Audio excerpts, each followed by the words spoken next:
Allah Azza wa Jal, for example, commands in Quran in many places. One of them, for instance, "U'budu rabbakum." U'budu rabbakum. Enslave yourself to your master. If you want to know, we study a lot of Quran, you know. You could study tafsir for years and years and years and years. And somebody, my teacher asked me actually, one time I was studying with him, and I'd been studying, not years, I was studying Quran with him for like 6 months, and he asked me, give me the summary of the Quran, one sentence. Actually, then I said, one sentence? He goes, okay, fine, 2. So he wants a summary of the whole Quran in 2 sentences.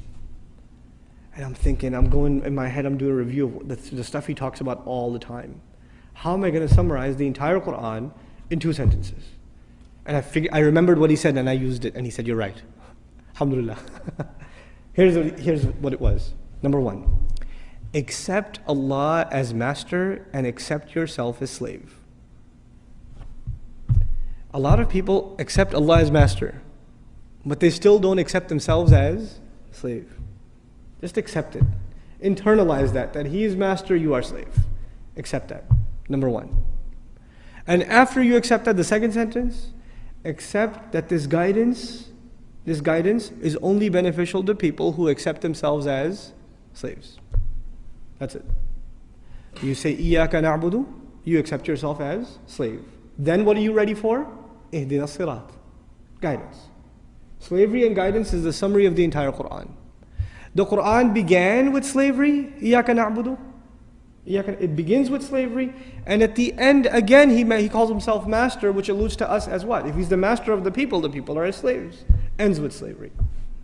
So this is the heart of the matter. A lot of people have no hard time accepting Allah as the creator. That's okay. That's not the hard part. Or accepting Allah as merciful, or as wise, or as powerful, or as one. All of that stuff's easy. Because you know, if you accept Allah as one, there may not be any implications on you. Allah is one, that's nice, I'm still going to do what I'm going to do. Allah is really merciful, great. I still have my life. But if you say Allah is master, then what does that make me? That makes me slave. And to put it in very simple terms, the difference between a free person and a slave person is very simple. It's not a complicated subject. The difference between a free person and a slave person is, a free person does whatever he or she wants. What does a slave do?